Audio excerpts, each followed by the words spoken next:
Hey everyone, Brayden here coming to you with a breaking Disney news update as the annual D23 Parks panel just happened at the Destination D fan event at Walt Disney World. This is an event that they hold every couple years when they're not doing a D23 Expo, where you have a panel hosted by Parks Chairman Josh D'Amaro, where we find out about all the latest happening, all the latest news from the parks, what Disney's working on. It's where we get all the big announcements. And oh boy, you guys, this one was a bit of a snoozer for basically the first half of it, maybe even more. But then they brought out the chief creative officer at Imagineering to elaborate on those weird blue sky plans Josh D'Amaro teased at the last panel, the one at the D23 Expo last year. Remember that Magic Kingdom expansion he was talking about called Beyond Big Thunder Mountain, and that replacement to Dinoland at Disney's Animal Kingdom, which had a Moana themed Splash Mountain it looked like, and then also Zootopia out in the distance. Well, yesterday, so last night on Twitter, on the eve of this event, I dropped a little teaser for you guys where I said Zootopia is coming to Disney's Animal Kingdom, but not to Dinoland. And people were saying, who are Brayden's sources? What does he mean by this? Well, the plans have changed for Dinoland. Moana and Zootopia are no longer coming to Dinoland USA. And today, what I told you guys yesterday, it was officially confirmed by Disney at this panel. We found out exactly what the current plan is for the Animal Kingdom updates, so we're gonna start with that. Before we get too far into all this though, I do wanna note this is still all blue sky, which means that the plans for all of this could completely change again. It's so irritating how the parks chairman, who I know doesn't greenlight much of anything, and he hasn't for years and years and years, he's always talking about the future this, the future that. We have huge ideas, huge new lands, huge new this. It's always in the idea stage. We're not actually getting anything. It's so bizarre how they keep announcing ideas. And even when they announce greenlit projects, like we saw with the EPCOT announcements back in 2019, most of that ended up not coming to fruition. Like the Mary Poppins attraction, everything they were gonna do with the middle area, so much of that ended up falling through. It's this recent issue with the parks where it's like, just green light a project, then announce it, then build it. How is this so difficult? So I just wanted to make note that we are still talking about ideas here, meaning that all of this could change yet again, but the current tentative plan, which is much closer to being something coming to fruition than what we heard last year, is first off, that the 3D film that plays inside Disney's Animal Kingdom's icon, the Tree of Life, the show that plays in there, It's Tough to Be a Bug, will be rethemed to Zootopia. That is where Zootopia is going to be going. So we're not getting a Zootopia ride, we are not getting a Zootopia land, which I'm all right with because we've gotten these new previews of the Zootopia land coming to Shanghai, and I have to say that the way the architecture is in there, let me know what you guys think, but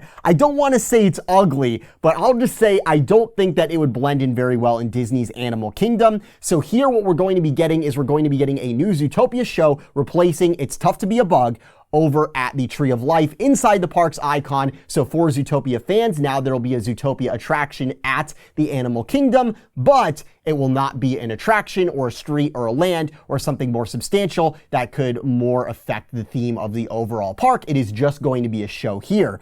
And that probably makes you wonder what's going on over at Dinoland. Well, the current plan over at Dinoland is to take the dinosaur attraction, keep the ride system, keep the building, gut the inside of it. And remember, the dinosaur ride system is the same one used for the Indiana Jones Adventure out at Disneyland, which is an iconic attraction. I rode it for the first time last year. It's a great attraction. Well, the current Imagineering plan is to replace the dinosaur theme inside of Dinosaur with Indiana Jones. So keep the dinosaur ride system, retheme the attraction to Indiana Jones. The other property coming to the rethemed Dino Land that we know of right now is Encanto, an Encanto attraction. And this is funny because in the Big Thunder Mountain, the Beyond Big Thunder Mountain art that we got last year, we also saw Encanto in that. And by the way, we got zero update on that area today. We got basically nothing about what they're doing beyond Big Thunder Mountain. So it's funny that currently right right now, the ideas have Encanto in both. All this stuff with the art and how like Encanto's in both and how the art keeps completely changing, the properties keep completely changing. It really makes me wonder, how much of this is really going to happen? How much of this is Disney just coming up with something to talk about at these fan events because they have nothing to talk about because they're not committing money to new projects. So instead they have to resort to all these ideas and this and that. I told you guys on our most recent live stream a couple weeks ago that Bob Iger was in town and the Imagineers were also there in Dinoland trying to get Walt Disney World operations on board with this plan. I was hoping that it would be greenlit that week. It seems like it's closer to being greenlit, but clearly it's not because they're still talking about ideas and concepts and this and that. But I guess we are far enough along and everyone involved is happy enough with the current plan that they were confident enough to give us this update. So do take it with a grain of salt, sort of, but don't take this blue sky concept with as much salt as what we saw last year, which was completely incoherent and looked like it was AI generated. It didn't even look real. It was just like random stuff. Moana Splash Mountain. This is more thought through. You can tell we are getting closer to Disney actually doing something with Dinoland and perhaps Zootopia in the Tree of Life. But until we actually see attractions close and Disney actually start to work on this stuff and give us dates, it's hard to really take what they say seriously because lately it's been a boy who cries wolf situation with Disney announcing stuff, even stuff that they say isn't blue sky. We ended up not getting, especially over at EPCOT. So you'll see what happens there. Even on the Disney Parks blog in regards to this plan for Animal Kingdom, they say, quote, Bruce says there's a long way to go and a lot more to discover, but Imagineering teams in Florida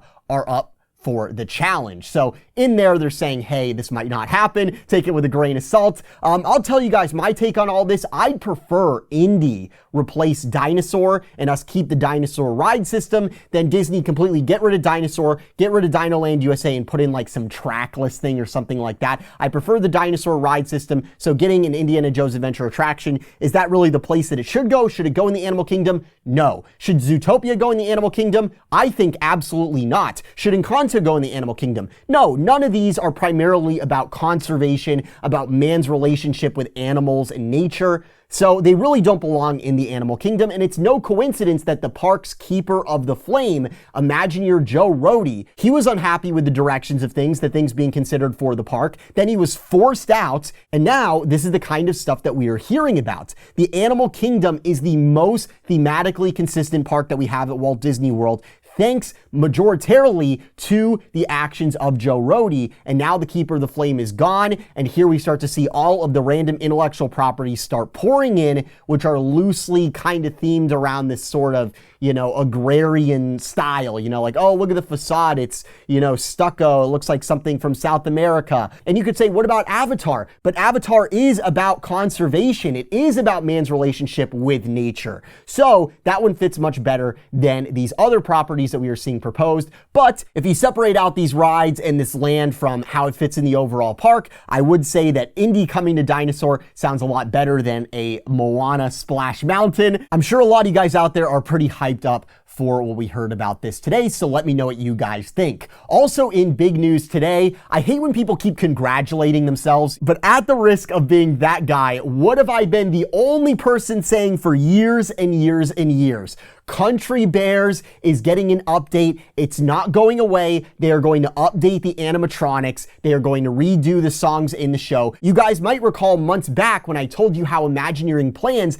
to retheme Pecos Bills and the exterior of Country Bears and incorporate them into a new mini New Orleans area by Splash to fit in with Tiana. And then the rest of that Frontierland Street will be roped into Liberty Square. So changing the land classifications a little bit. Today, we did not hear anything about the exterior rethemes of Country Bears or Pecos Bills, nor did we hear anything about reclassifying the lands, getting rid of Frontierland. We heard nothing about Pecos Bills, which I found odd. That was the only prediction I had for this event, which we ended up not hearing anything about. But finally, after being a voice in the wilderness on this, Disney has officially confirmed that indeed the Country Bear Jamboree is receiving a big update, and it's not an update where they're getting rid of the Country Bears, they are keeping the Country Bears, which is a huge deal, by the way. There was a very likely outcome here where they were just going to gut the attraction, it was going to be done, or they'd put in a couple animatronics from some other intellectual property and completely get rid of the Country Bears. The Country Bears have survived, and this is a huge deal for Country Bear fans. So the news at this hour is that Country Bears at the Magic Kingdom, it is going to be closing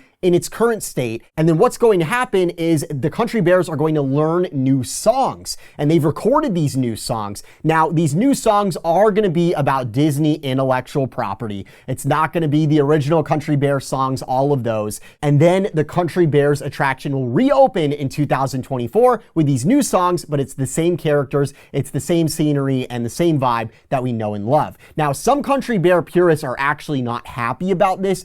I will tell you, I know that the same committee that flagged Splash Mountain as being culturally outdated, that same committee also took offense to the songs that currently play in the Country Bear attraction. They wanted the Country Bear attraction leveled. They said that it was outdated, they didn't like the vibe of it, the theme of it, or anything like that. But not only has Country Bears survived, yes, it's going to have these new songs, they're going to be singing Jungle Book songs and other Disney songs. There is another motivation behind updating Splash and Country Bears besides cultural sensitivity or things like this. And that's the fact that, think about it, what do Splash Mountain and Country Bears have in common at Disney's Magic Kingdom? They have a lot of very old, very original Disney animatronics. These are hydraulic animatronics. I believe that a big motivating factor for updating both of these attractions, we know over at Splash they ripped out the 70 plus animatronics and they're only putting in a dozen or 2 dozen back in to Splash Mountain. I believe a big reason for all this is that they want to replace the existing animatronics that are hydraulic based with ones that use servo motors, modern servo electric motors, which are much easier to maintenance, much easier to control. Basically, it'll dramatically reduce the pain that Disney has to go through maintenance-wise with these attractions by updating and putting in all new animatronics in these attractions. So, for Country Bear fans who are like, I'm not sure I really like the Country Bears singing Disney IP songs, think about it. In the future, Country Bears can be updated again and again. What's so big about this update that they announced today is that inside of the next year here, the animatronics are going to be updated where they're going to be modern animatronics. So basically, the attraction is becoming future-proofed for generations to come. So in the future, they can sing all sorts of songs, but the fact is that the animatronics themselves won't be antiques that are falling apart, which motivates Disney to get rid of the show entirely. So this is a very good development for Country Bears, which will be opening with these new songs in 2024. Frankly, I'm surprised Disney went for this and put the money into updating the tech in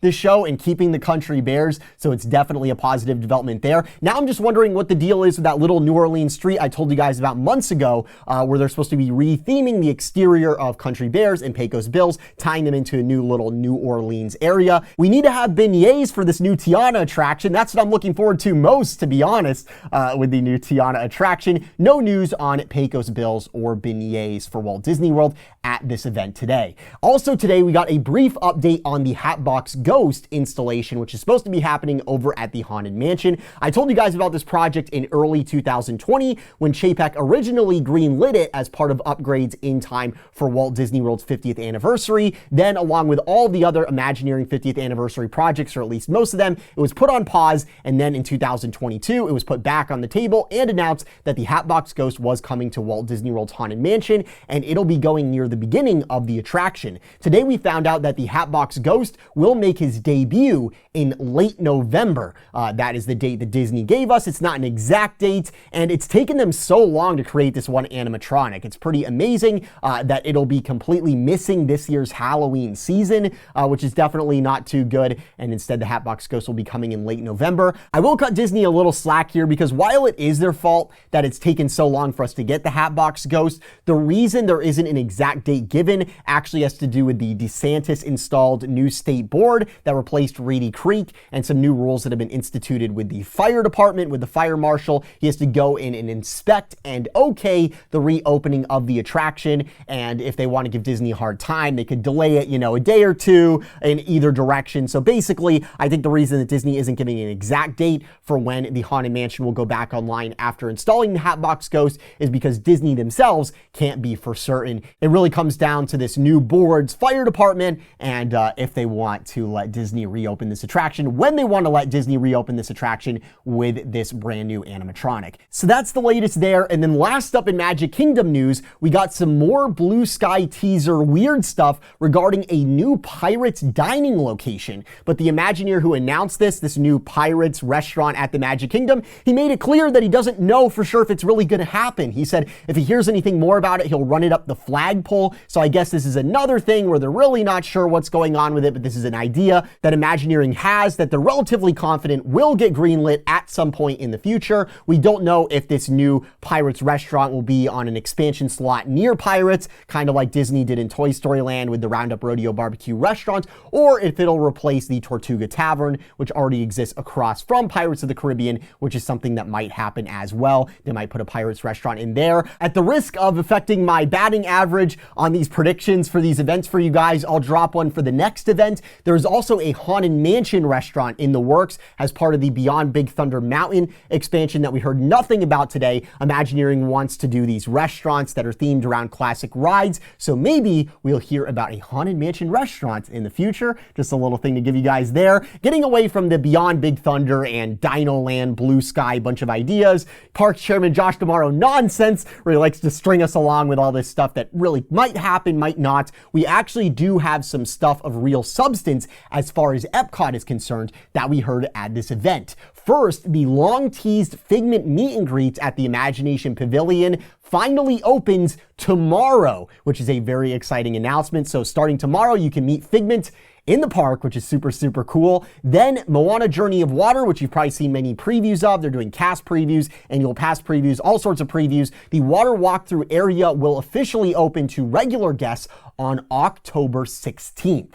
A permanent Moana meet and greet is also coming to the area on that same date, which was a bit of an interesting announcement here because I think they already have a Moana meet and greet at Disney's Animal Kingdom too. Moana is everywhere. You cannot avoid Moana, but that's the latest there. Over at the World Showcase Lagoon, we've been seeing the infrastructure for the new permanent fireworks show replacing Harmonious come into view. Today we got the name for the show, Luminous, the Symphony of Us, which is hilarious because it's just a very, very slight tweak to the branding for Harmonious, where it's a word with the us at the end. It's very, very similar. One of those AI chatbot things could definitely generate a whole bunch of these. No word on what the show will be about creative-wise, thematically. Will it be about EPCOT? Will it be like Illuminations? Or will it be more intellectual property, clip show type stuff like Harmonious? And the only reason Disney changed it is because those giant static barges were cutting into their private events revenue, obstructing views of Spaceship Earth for weddings and the like. That might be the main motivation behind why they're getting rid of the barges,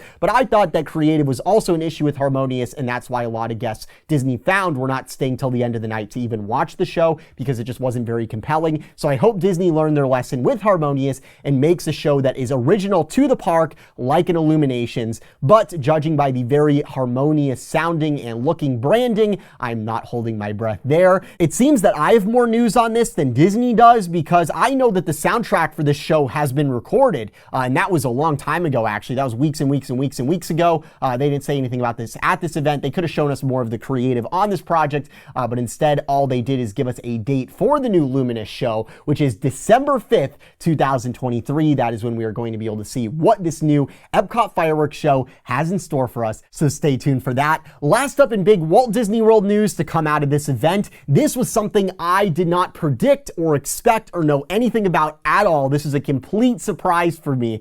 And this is one of the most exciting things that we heard about, in my opinion. It's something that I think that some fans have had on their radar. We know that every 10 to 15 years, General Motors, they re-up their EPCOT Pavilion sponsorship that they've had since the park opened. It's really the only EPCOT Pavilion in Future World that has consistently worked as it was supposed to since the park opened, where the sponsor renews and renews and renews and pays for an update each time. Right now, GM is using their Chevy badge. We found out today from Disney that they are indeed re-upping their contract with Disney and with EPCOT, and they are going to be updating their attraction. We got this vague art But the news at this hour is we are getting a Test Track 3.0, which I think is super, super exciting. On the Disney Parks blog, Disney says, quote, Imagineers, along with teams from corporate alliance partner Chevrolet, are reaching back into history for inspiration from the original World of Motion and bringing that spirit of optimism to the next iteration of Test Track.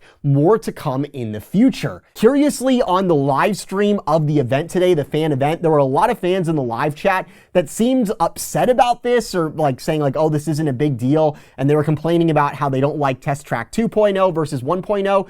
Disney's talking about how Chevrolet is going to be updating Test Track from Test Track 2.0 to 3.0. So if you're not a fan of the current version of Test Track, you should be even more hyped for this update. This ride is getting a big, big update here. As you can tell, I'm pretty hyped about this. I do like Test Track. It's a ride I love since I was a kid. When I was a kid, I was always pretty bored in EPCOT, and I always thought the Test Track was pretty cool. I also liked it on the Disney Parks blog. They mentioned the World of Motion. It sounds like there's going to be some tribute for that in this, which is awesome as well. Some fans are saying, why couldn't that money have instead been used to update Journey into Imagination, which needs way more help than Test Track. Test Track's pretty modern compared to Journey into Imagination. Well, Journey into Imagination with Figment, it requires Disney's money for upgrades. And Parks Chairman Josh D'Amaro, he will not give Imagineering a single dime, despite all his talk about the future and big ideas and all of this. Well, what's the difference with Test Track? Test Track is General Motors, and they are willing to update attractions. So General Motors is more willing to pay to update a ride than Disney is, so that's why we see updates to Test Track all the time, but not to Journey into Imagination, unless Kodak wants to go back to sponsoring the pavilion. I wish they would, but Kodak is a little bit tight on money these days, so I guess that won't be happening too soon, but who knows, maybe someday. Over at Disneyland, we got a little sneak peek video about the e-ticket attraction that is coming to Avengers Campus in DCA, including a look at the ride vehicle for this new e-ticket attraction. It looks like it's going to be a portal jumping ride, very, very similar to Guardians of the Galaxy Cosmic Rewind. They didn't show a whole lot about it, but we did get a look at the ride vehicle design here for this Marvel-based attraction coming to California. So that was the big domestic news from this panel. The funny thing was, Disney had all these locals, all these people on the East Coast pay to go to this fan event at Walt Disney World in Orlando, Florida. And then during this panel where they're talking about the future of the parks, they spent the majority of it showing Walt Disney World fans all the big, huge land expansions with Tangled, Frozen, Zootopia happening on the other side of the world. And all the fans are waiting for a big announcement about Walt Disney World, and we got basically nothing. You know, all we can ask for is a Hatbox Ghost added to the Haunted Mansion, which takes 4 years to come to fruition. And we get a bunch of ideas about, oh, maybe we'll put Indiana Jones and Encanto in Disney's Animal Kingdom, but don't count on it. And maybe we'll do a Pirates restaurant, but don't count on it. And the Country Bears might sing new songs soon, so stay tuned on that. We'll see if that actually happens by the end of 2024. I'm a little bit skeptical on them getting that done in time. And then to add insult to injury in front of all the fans, these hardcore Walt Disney World fans who know what's up, Josh D'Amaro says to them that they've added over 200 new experiences to the park lately. What he's talking about, I have no idea. Is Josh D'Amaro counting each tree that they've installed at the parks as a new experience? Is he counting each pathway? You know, they're always redoing the pathways. Do those count as new experiences? Knowing the way Disney talks these days, probably. It's probably what he's counting. I may be a little critical of Parks Chairman Josh D'Amaro here, but I will say we can't know the full situation at Disney. There was an article that recently came out that we've yet to cover on CNBC going into the inside baseball at Disney, and the immaturity in the corporate office is insane. The things that the executives fight about, the things that they're worried about are so crazy out in LA. They're very, very detached from the situation at the parks and at Walt Disney World. So it's entirely possible that Josh D'Amaro is facing a lot of issues with the folks in charge out in LA, out in Burbank. I just get a little bothered when we keep having these panels year after year where Josh D'Amaro comes out and he says, we have big plans, we have big plans. There's all this talk, and then we get precisely nothing. You know, they can't even announce something new because they're like, well, this might not happen. So everything that we hear out of these panels, it's like, well, it's the current plan, but we'll run it up the flagpole if we hear anything else. It's like, run it up the flagpole, you're Disney. What are you talking about? So it's just a crazy, crazy bureaucracy that has just gone gone off the rails over at Disney. So we don't know what headwinds Josh D'Amaro's up against, but I also don't want to make excuses for him because I'm someone who believes that when there's a will, there's a way. You know, if you're in Josh D'Amaro's position where you are in charge, you are the final arbiter of the parks, you know, how is it possible that you can't get together a few $1 billion for a huge expansion project at the Magic Kingdom at Walt Disney World? How is that not possible? You know, in our debt-based economic system where billions and billions, tens of billions, hundreds of billions are being created every day, you know, in debt, how can you not get $3 billion together to build a really, really cool land at the Magic Kingdom? How is that not possible? You know what I mean? Like, even if Disney is cash poor or they already have a lot of debt or this and that, how is it not possible for them to just get a little bit of money together to expand the Magic Kingdom, a park that is always having attendance issues? It needs an expansion. How is this so difficult? You know, and we know with Disney these days, it takes them 10 years to build anything. So we need to see Disney put their money where their mouth is now for us to get anything the second half of this decade. That's what people don't really understand. A lot of fans are like, oh, Brayden, you're being negative. It's like, listen, yes, there are things coming. We're getting Moana this year, the little Moana walkthrough area. We got Tiana coming, but after that, it's just this expanse of nothing happening at the parks. And even if Disney finally does announce, oh, we're going to do this, oh, we're going to do that, it'll take many years after they finally greenlight one of these projects for it to finally be done and for us to enjoy it. So at this current rate, you know, we're not going to see anything come till the end of the 2020s or even beyond, anything of serious substance at Walt Disney World, knowing how slow Disney is with construction. Look how long it took them to make a clone of Tron, a ride that they already built out in Shanghai. Now imagine doing a totally new proprietary land like they're talking about for Dino Land. That might not be open till 2031. And that's not even really an exaggeration. I mean, seriously, run the math on it. It's still an idea right now. It's going to be an idea in 2024. It's finally going to be greenlit somewhere in 2024, maybe. Then they have to drop the plans. Then they actually have to build the thing, but they're going to want to defer the costs over several years because Disney's accountants, they want to spend a certain amount in capital expenditure each year to reap the tax rewards without spending too much that they're hurting their bottom line, that they're, you know, creating more issues with investors. They already have a lot of investor scrutiny. So they want to spend some at the parks, but not too much at the parks, especially Walt Disney World. They want enough to get that tax break, but they don't want to spend too much. So we're going to see this Dino Land thing slowly come together, and then come 2031, there it'll be, right? You know, it's so crazy. You know, I'm going to be an old man by the time that happens. It's like, oh man. One last bit of news. Disney did mention, this went by really fast, that the middle area of EPCOT will be done sometime in December. So we're going to be getting planters and pathway and that Walt statue and a few little fountains. Somehow that took 5 years to do, but finally we will be getting that area open quite soon. So those of you asking me about your vacation coming up, will the Epcot Center area be back open? Well, if you're going sometime in mid to late December and anytime after that in 2024, Epcot's big update to the middle area, the crater, should be completely gone, which is quite exciting. So everyone, that's the latest. I'll keep you guys on top of all of it. As you saw today, our sources are pretty spot on with this stuff. So make sure that you're subscribed with those notifications on so you don't miss any of the latest news and any sort of inside scoops that we have for you guys in the future. There might be some stuff on the way in the not too distant future. And also, if you'd like to support the creation of these videos, be sure to check out mickeyviews.com/support to find out how. Thank you all so much for watching. From the Mickey Views Magic Studio, this is Brayden. Have a magical day.